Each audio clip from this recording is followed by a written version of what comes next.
strength training, we really value the idea of progressive overload, and we're always striving to do a little bit more than we did last time.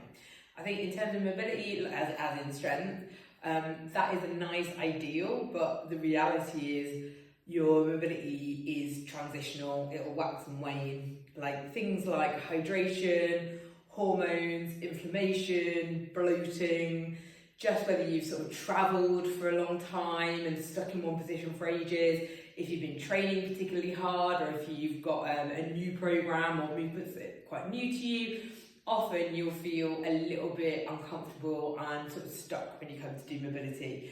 So don't be afraid to scale the mobility down as you need it, rather than trying to kind of force yourself to do exactly the variations that you've previously done. If you're not doing them with quality and it doesn't feel like it's a positive experience, maybe just pull back and look at the more basic version where you're not as loaded, where you can just work into positions and make sure that you own them before you add load to them. So with that in mind, we're going to do two today. We're going to do two frontal plane movements. So we're moving in the frontal plane, so we're not necessarily side bending, apologies. So we're going to pick two movements where we can have an unweighted and a weighted version. So for your side bend, the first thing we're going to do is an unweighted version. So you're going to just plant your feet underneath your hips so that you can keep your hips relatively stable while you go through the side bend. As you take your hand and move it towards your foot on the right side, imagine this is basically what you're working. So this is opening up into a big stretch, and then what we're going to do is we're going to bring this muscle back to as short as it goes. We're going to allow a big stretch, and then we're going to bring this muscle as short as it goes. So this is a oblique side bend, and it's just opening up the obliques and the QL, moving the rib cage away from the pelvis. And notice how my shoulder goes all the way down, and instead of coming back to neutral, this is still got some contraction left in it. So I'm going to actually use that contraction, pull it through, and my shoulder will come up. That's not to say I'm leading things with my shoulder. So sometimes when you weight it a little bit heavily, you'll start to kind of try and drive it with your shoulder. You want to make sure that it's this tissue that's just opening up and then contracting, and that's what you're driving it with. So that is side bends that way. I'm going to now grab a kettlebell and chase them the other way. So this time I'm using a kettlebell, but you can use anything really, as long as it's got a sturdy handle.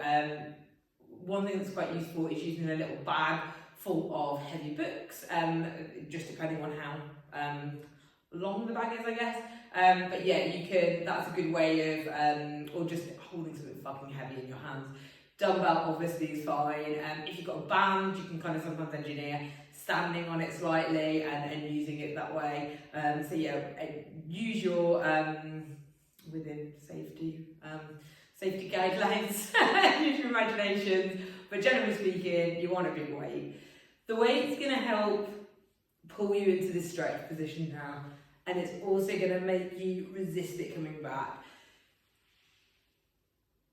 You'll find that it won't be long before you can go quite heavy on these, but start light, and as with all things, yeah, just work into it. Same thing on the contracting as much as possible, so your shoulder's actually going to dip a little bit, or rise a little bit, depending on which one we're looking at. But basically, when the weight is in this hand, or when this hand is dropping, this is the side that's working, and that's what you need to keep in mind. Next up, we're going to do a frontal plane movement for the shoulders, and we're going to do, and shoulders and arms in fact.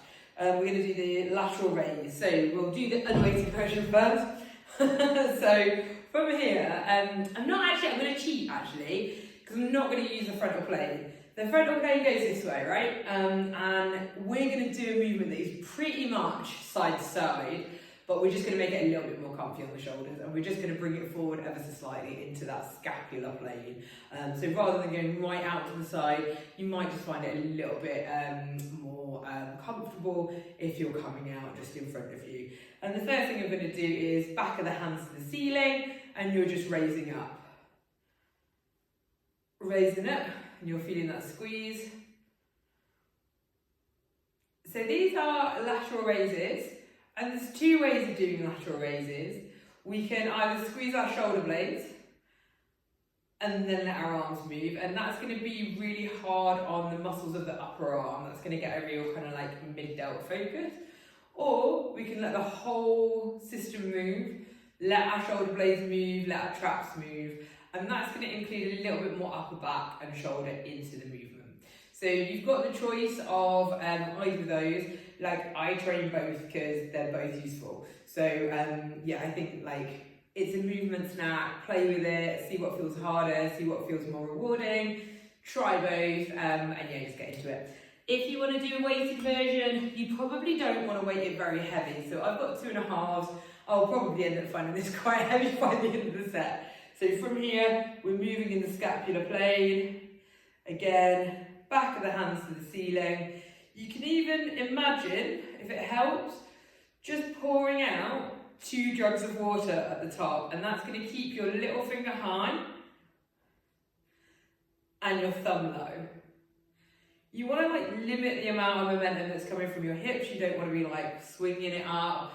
You just want it coming from your upper body, whether or not you're involving your back or mostly working with your arms. But that is your lateral raises. Enjoy.